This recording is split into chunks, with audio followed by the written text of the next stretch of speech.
It's a good AGam in Kansas morning. Good morning. Let's take a look and see what's coming up today. First, Dr. Chris Blevins shares tips to help your horse avoid heat stress. Next, Dr. Bryan Lohmar with the U.S. Grains Council discusses the importance of introducing importers to Kansas producers. Then Erik Lange with MKC explains the capabilities of the Canton Grain Terminal Facility. And Michael Chisam, president of Kansas Ethanol, talks about their upcoming expansion. We'll end with a rancher and the tools he used to improve the quality of his herd. Closed captioning brought to you by Ag Promo Source. Together we grow. Learn more at agpromosource.com. This segment brought to you by Kansas Regenerative Medicine. Your stem cells, your health, your life. Hello, I'm Dr. Chris Blevins for Horsing Around, and I'm here at Kansas State University Veterinary Health Center. Today, we're going to talk about heat stress when it comes to the horse. We've always had those concerns with any of the species, and cattle is a big one that you hear a lot about heat stress during the summer months, and even us as people. But don't ever forget about your other type of animals too, including the horse.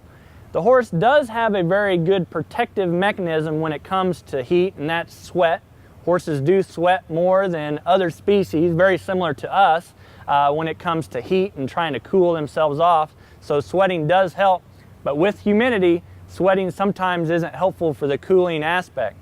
So if they're going to cool off with sweating, they get depleted from different things, one being water in their own body. And so making sure your horse has plenty of water at all times, especially during the summer, is very important and very crucial.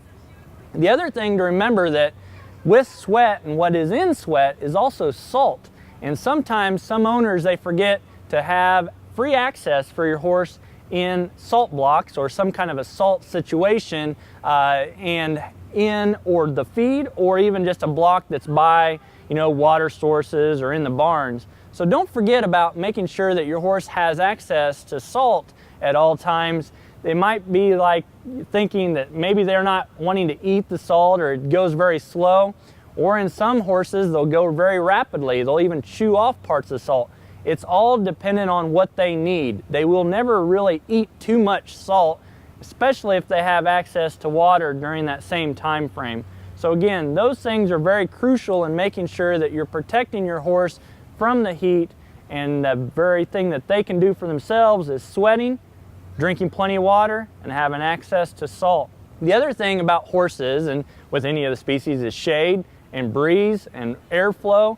All those things also will help with maintaining the body temperature of the horse and where they would like to be comfortable. Obviously, kind of like cattle, a lot of times the horses would like that 60 to 70 degree temperature frame as being their kind of comfort zone where they're not going to be sweating, but that's kind of hard to do for some horses even in barn situations. But making sure that you have good fans associated with blowing, circulating air if there's not airflow within barns or even outside. Some owners will even put in their lean-to barns some fans so that horses can stand by there as they want to and use.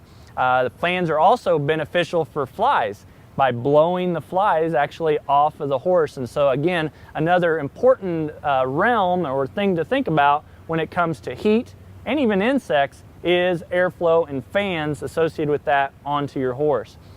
If you're ever concerned and have issues why you think maybe your horse is heat stressed, or maybe some horses don't even sweat, consult your veterinarian, get them involved to make sure everything is going well, to make sure your horse is in a comfortable environment during hot time frames of the year. Again, if you have any other questions, you can always give us a call here at Kansas State University Veterinary Health Center, and we can help you with any aspect or any question you might have about heat stress when it comes to your horse or any other species here at the university. I'm Dr. Chris Blevins for Horsing Around, and we'll see you around.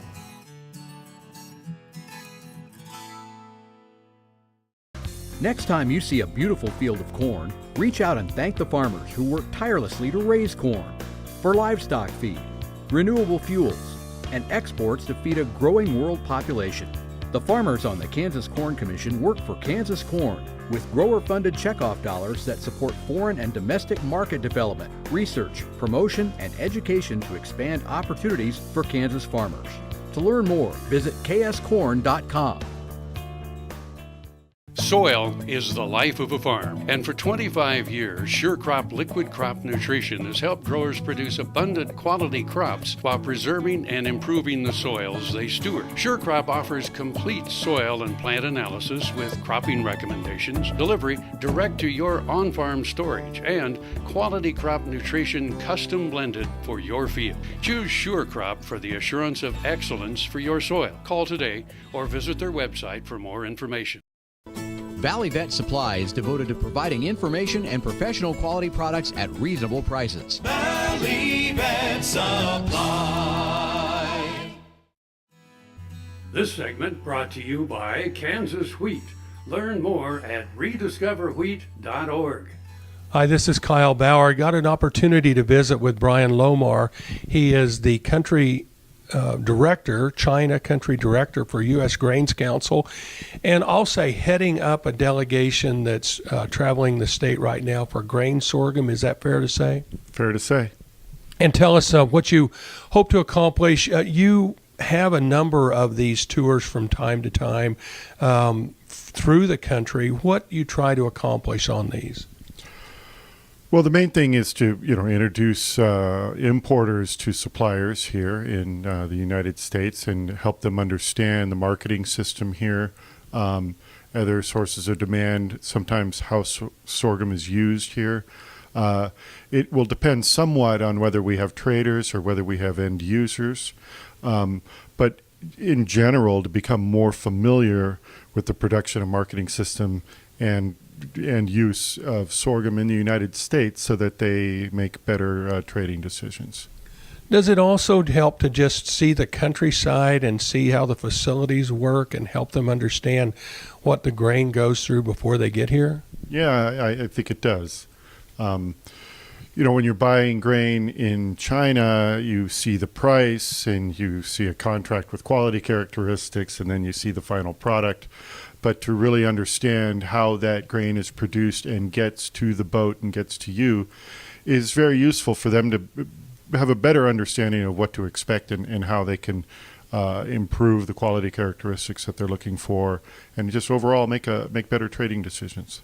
And this is a big part of the job of the U.S. Grains Council. Tell us just a little bit who makes up the Grains Council and how that morphs into the sorghum industry. Well, the Grains Council is an industry association, and our members are primarily farmer organizations, including state corn grower associations, state sorghum grower associations, such as Kansas Sorghum, and then also the National Sorghum Checkoff Program, and also barley, as well as ethanol producers, because we promote distilled grains and ethanol. And then also companies such as trading companies and seed technology companies and things like that. That's the membership of the Grains Council. And we're sort of the international arm of the feed grain industry or grain and co-products industry, and that we help promote the exports of these products: corn, sorghum, barley, DDGs, ethanol, and co-products such as corn gluten meal and things like that. So that's the goal. Trade teams are an important component of it, but we tailor our programs for all the countries we're in. We have programs in roughly 80 countries around the world. And in China, we also have sponsor a platform for policy dialogue, because there are a lot of policy issues that affect trade with China, U.S. exports to China. We also do demand building activities. We've had a long-standing program in the swine and dairy industries in China. We're transitioning that to focus on some of the environmental implications of livestock production, which has become a major constraint to the expansion of livestock production in China. I have a little quip. I like to say the number one constraint to the expansion of livestock production in China is number 2. I understand what you're saying. This is Kyle Bauer reporting with Bryan Lohmar in central Kansas with the China trade delegation.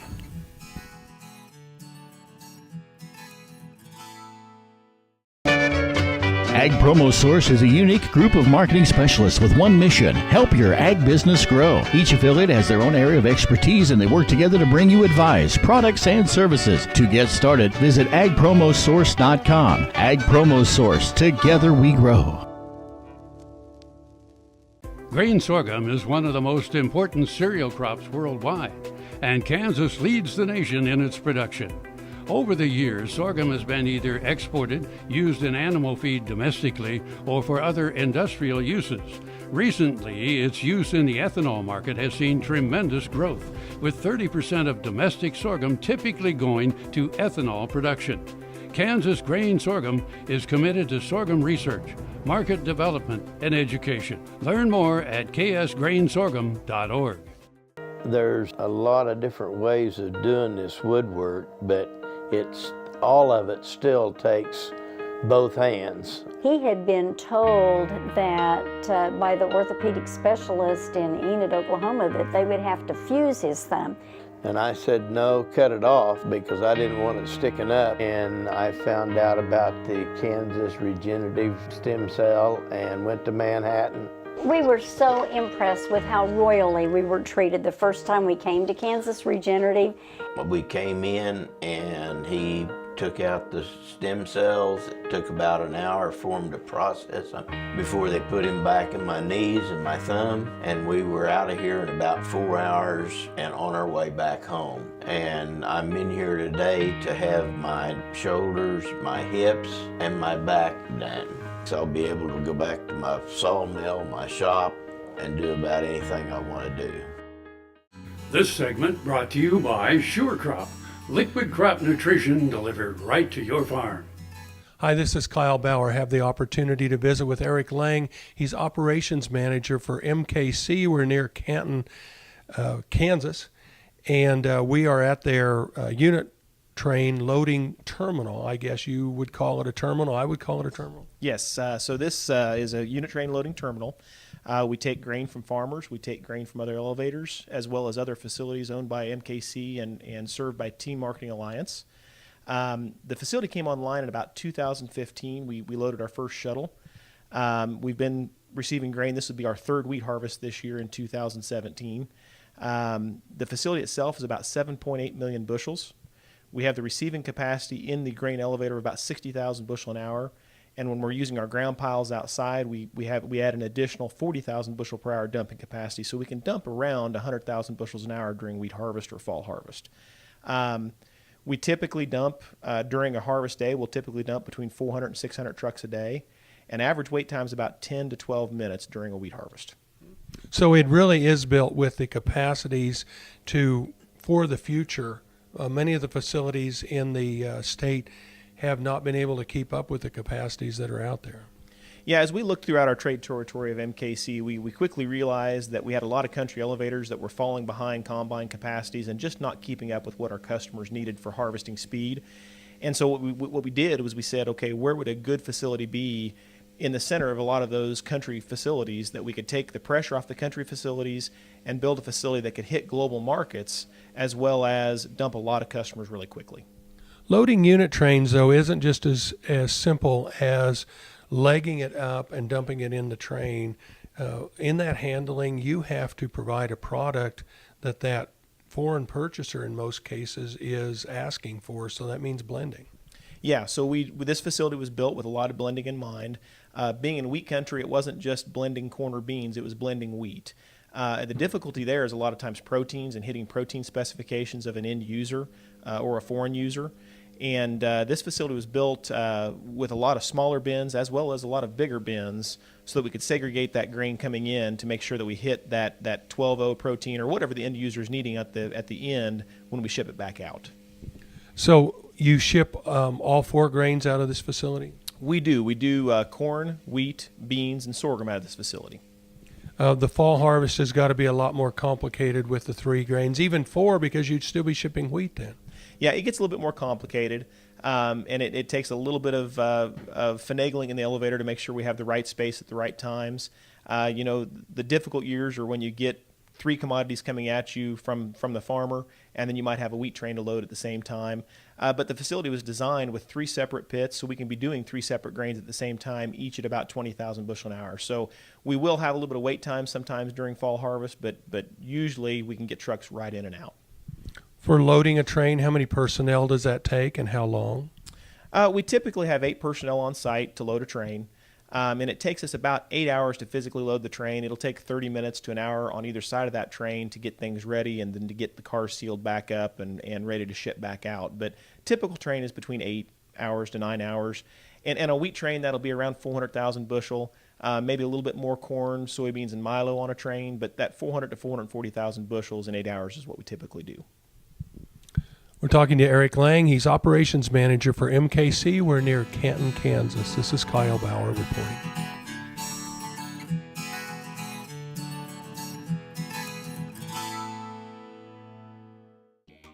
The Kansas Wheat Innovation Center in Manhattan is rediscovering ways to get improved varieties and new genetics in the hands of farmers faster. Grower-led and checkoff-funded research initiatives are bringing about positive change. This grassroots leadership provides a strong voice in Topeka and Washington, D.C. Now is the time to partner with Kansas Wheat in moving wheat forward. Kansas Wheat Commission and Kansas Association of Wheat Growers. Farmers investing in their future and yours. Log on to rediscoverwheat.org. This is Eric Stonestreet, and as many of you know, I love my home state of Kansas. In March, Kansas ranchers lost homes, equipment, and thousands of cattle from the largest wildfires in the state's history. Imagine losing all you have in a fire. Not just your house, but your livelihood. Ranchers are beginning to rebuild, but it will take years and tens of millions of dollars to build back herds, fences, and other infrastructure. Today, I'm asking you to help. Donate what you can and show your support to the ranchers of Kansas. Simply go to kansasfires.com. Your donation is tax deductible and will go to those who need it the most.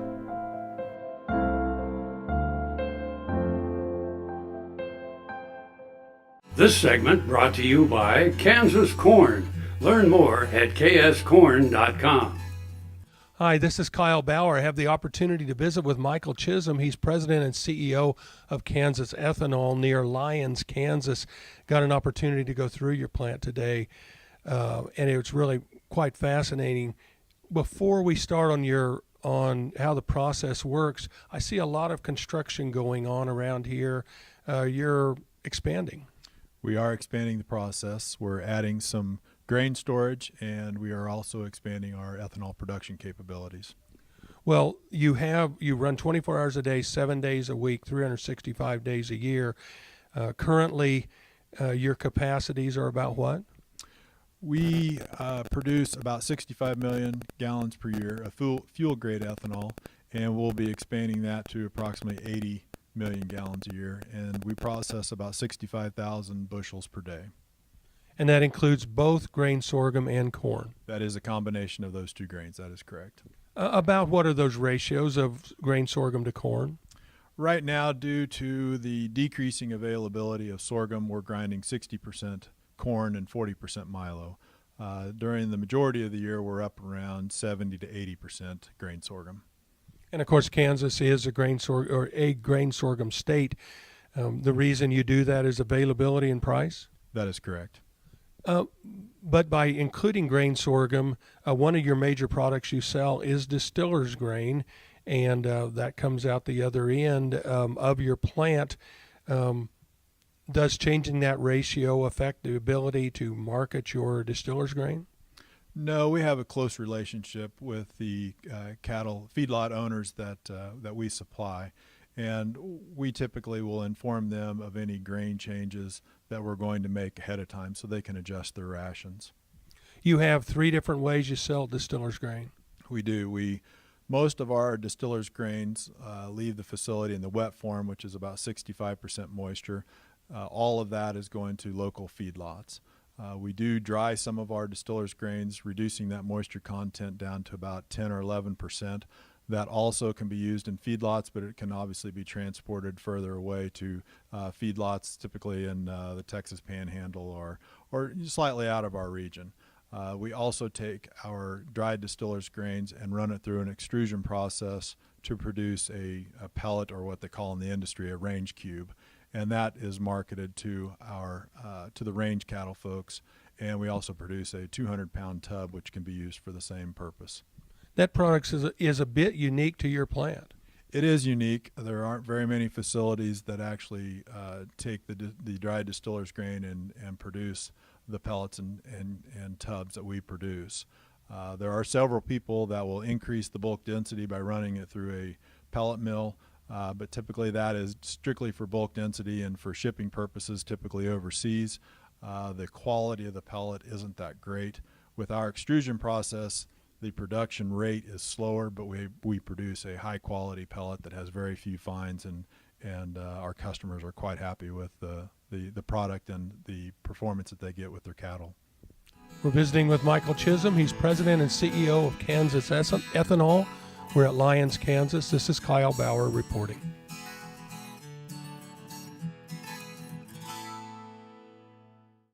Tarwater Farm and Home has been family owned and operated since its beginning in 1978. What you need for farm and agriculture, lawn and garden, clothing and footwear, and so much more. You'll be surprised at what you'll find in this huge store. They have what you need and lots of it. So come take a look. You'll discover that customer service is first and foremost. Always has been with the Tarwaters. Tarwater Farm and Home, 4107 North Topeka Boulevard.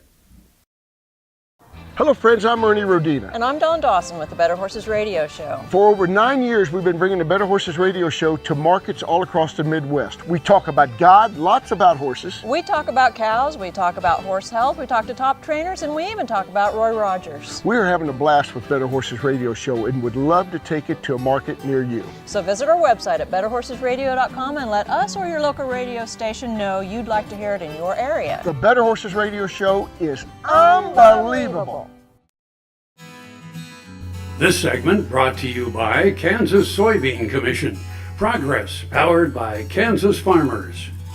When South Dakota rancher Troy Hadrick and his cousins took over management of the family cow herd from their father's generation, they set their sights on improving carcass quality. I didn't even know quite where we were in our carcass genetics because we hadn't retained ownership before, and so that became a focus of the AI bulls that we were using, which obviously meant we were focusing a lot on the EPDs that the Angus Association puts together. And so we started selecting for that, started changing our AI program to where we were AIing all the heifers and the cows. So every cow in the place was getting that done now. We hadn't been able to do that before, but we were able to track what happened when we started using, the better genetics that were shown and proven to improve carcassability or carcass traits. 3 years worth of carcass data shows a jump from 90% choice and 0 primes up to all choice and higher, 80% of them qualifying for the certified Angus beef brand and 20% primes. It was really amazing to me. I really thought it would take us at least 10 to 12 years to get to that point. And when we used the GeneMax data and combined it with an AI program that focused on those traits, we were able to accomplish it in about 3 or 4 years. The switch to AI came first as the way to get better genetics in more females. Then came the genomic testing. What I decided was I was going to have this year where I had genomic data and then I had carcass data, and was going to give me a chance to apply it back and see if it matched up. And after that first year, we got both those sets of data and we put them next to each other, and it became very obvious that they matched. And it was really exciting then because wow, we can really use this for our roadmap. And as we've tracked what those cattle are worth as we move through the years now, the calves that we would have killed that first year versus where we're at now, we've added over $5 per hundredweight in value to those carcasses hanging on the rail. But what has marbling emphasis done to the cow herd?